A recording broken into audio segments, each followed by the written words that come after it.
Students, Mohammad Tahir. Accounting का जो आज का हमारा जो टॉपिक है फाइनल अकाउंट्स का, तो उसको हम डिस्कस करते हैं कि सबसे पहले फाइनल अकाउंट्स क्या होता है। यहाँ पे कुछ स्टेप्स हैं अकाउंटिंग का। जो इंट्रोडक्टरी लेक्चर था हमारा, उसके अंदर हमने अकाउंटिंग प्रोसेस डिस्कस किया था, जिसके अंदर आपके पास आइडेंटिफिकेशन आता था, रिकॉर्डिंग था, जर्नल था, लेजर, ट्रायल बैलेंसेस, उसके बाद एनालिसिस एंड इंटरप्रेटिंग का एक स्टेप था, वो फाइनल अकाउंट्स को जाहिर कर रहा था। कि यहाँ पे जर्नल के अंदर आपने सबसे पहले रिकॉर्डिंग की, उसके बाद लेजर्स बनाए, अरिथमेटिकल एक्यूरेसी को चेक करने के लिए आपने ट्रायल बैलेंस देखा। उसके बाद जो अकाउंटिंग का जो अगला लेवल है, जो नेक्स्ट लेवल है, उसको हम बोलते हैं फाइनल अकाउंट्स। अब फाइनल अकाउंट्स को प्रिपरेशन करने के लिए उसमें दो चीज़ें आपके पास, दो अकाउंट्स आ रहे हैं, trading and profit and loss account, दूसरे नंबर पे है balance sheet. Trading and profit and loss accounts सबसे पहले इसको हम डिस्कस करेंगे। तो इसमें बेसिकली आपका जो trading account, trading and profit and loss account जो है, ये अकाउंट तो बेसिकली एक ही है, लेकिन इसको दो पोर्शन के अंदर डिवाइड किया गया है। तो पहले पोर्शन को हम ट्रेडिंग अकाउंट बोलते हैं, दूसरे को हम बोलते हैं प्रॉफिट एंड लॉस अकाउंट। अब ट्रेडिंग अकाउंट क्या होता है?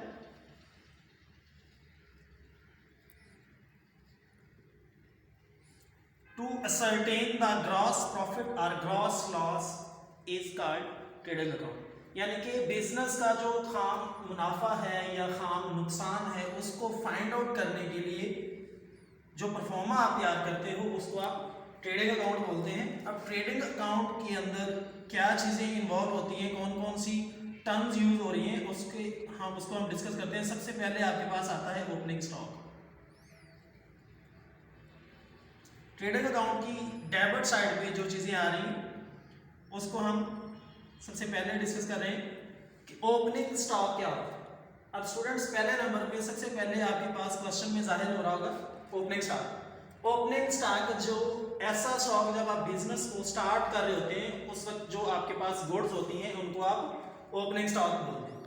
ओपनिंग स्टॉक के बाद दूसरे नंबर में जो चीज आती है, उसको हम बोलते हैं परचेजेस। ऐसी गुड्स जो आपने इस पर्पज से, इस मकसद के लिए, बिजनेस के लिए खरीदी हैं कि दोबारा उसको आप सेल आउट करके प्रॉफिट कमा सकें, उनको आप परचेजेस बोलते हैं।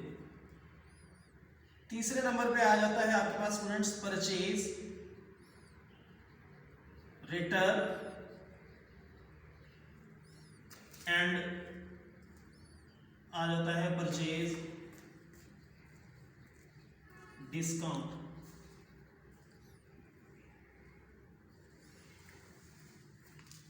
Purchase return and purchase discount. Students, अगर परचेजिंग करते हुए जब आप गुड्स सप्लायर को रिटर्न कर देते हैं, तो वो अमाउंट जो होती है, उसको आप purchase return and purchase discount बोलते हैं। अगर आपके क्वेश्चन में ये चीज मेंशन हो, तो डेबिट साइड के ट्रेडिंग अकाउंट पे, डेबिट साइड पे इसका अंदर आ जाता है। उसके बाद नंबर 4 पे आता है आपके पास डायरेक्ट एक्सपेंसेस।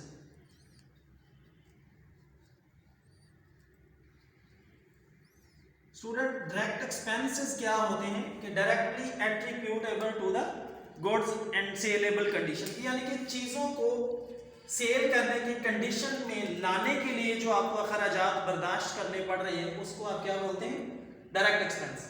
अब डायरेक्ट एक्सपेंसेस में कुछ नेम है, वो आप लोगों को यहां पे बता देता हूं। सबसे पहले फ्रेट है, ऑप्टरी ड्यूटी है, वेजेस है, उसके बाद ये चार चीजें हैं स्टूडेंट्स, जिनको आप ट्रेडिंग अकाउंट की डेबिट साइड पे इंदराज करते हैं। उसके बाद कुछ आइटम्स हैं जो आपका ट्रेडिंग अकाउंट की क्रेडिट साइड पे शो होते हैं। उसमें सबसे पहले आपके पास आता है सेल्स, सेकंड नंबर पे आपके पास आ जाता है sales discount, sales return, then last पे आपके पास आता है क्लोजिंग स्टॉक।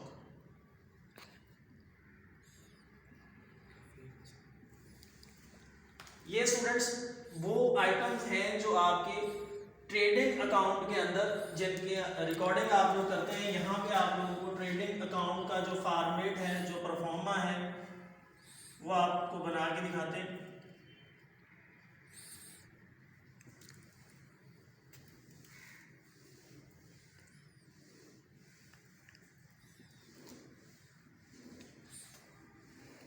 चार कॉलम आ गए स्टूडेंट्स का। पहले नंबर पे पार्टिकुलर,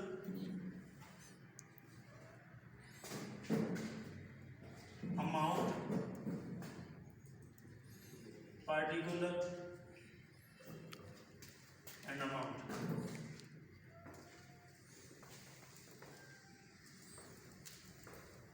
ये क्रेडिट साइड एंड ये डेबिट साइड। आप देखिएगा स्टूडेंट्स, सबसे पहले ट्रेडिंग अकाउंट की जो आइटम्स थे उसको हमने डिस्कस किया कि सबसे पहले ट्रेडिंग अकाउंट में आपके क्वेश्चन के अंदर जाहिर हो रहा होगा ओपनिंग स्टॉक, तो वहां से आपने ओपनिंग स्टॉक की अमाउंट लेनी है। तो यहाँ पे आपके पास आ जाएगा 2 ओपनिंग स्टॉक, अमाउंट इधर आ जाएगी। उसके बाद डेबिट साइड पे सेकंड नंबर पे था, देन आपके क्वेश्चन में परचेजेस आ रहा होगा, तो 2 परचेजेस, इसकी अमाउंट आपके पास अगर तो नेट परचेज है तो इस जगह पे आ जाएगी, अगर नेट परचेज नहीं है तो यहाँ पे आ जाएगी। नेट परचेजेस का मतलब है कि आपकी परचेजेस के अमाउंट से आपने रिटर्न्स एंड डिस्काउंट दोनों चीजें लेस की हुई हैं, तो आपकी फाइनल नेट परचेज का बैलेंस फिर इधर आ जाएगा। अगर नेट परचेज का बैलेंस नहीं है तो इसमें से लेस आप क्वेश्चन में करेंगे परचेज, रिटर्न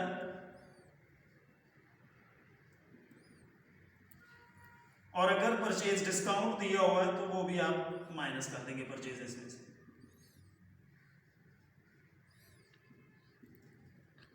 यहां पे आंसर आएगा नेट परचेजेस फाइनल कॉलम के अंदर।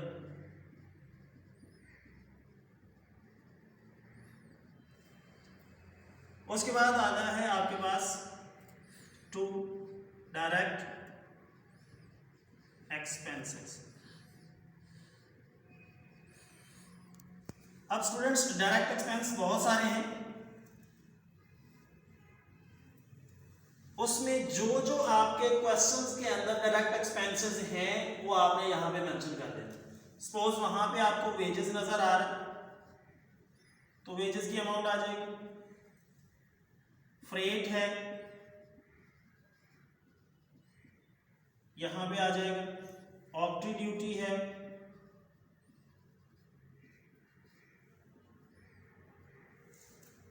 इस तरह से स्टूडेंट्स आपके जितने भी डायरेक्ट एक्सपेंस मैक्सिमम 2 या 3 एक्सपेंसेस होते हैं तो यहाँ पे। अब क्रेडिट साइड पे आप लोग देखें तो सबसे पहले बाय आपके पास आता है सेल्स, कि जितना भी आपकी टोटल सेल्स है उसको यहाँ पे आप लोग ले आएंगे। इसी तरह इसमें से आप लोग लेस कर रहे होते हैं सेल्स, रिटर्न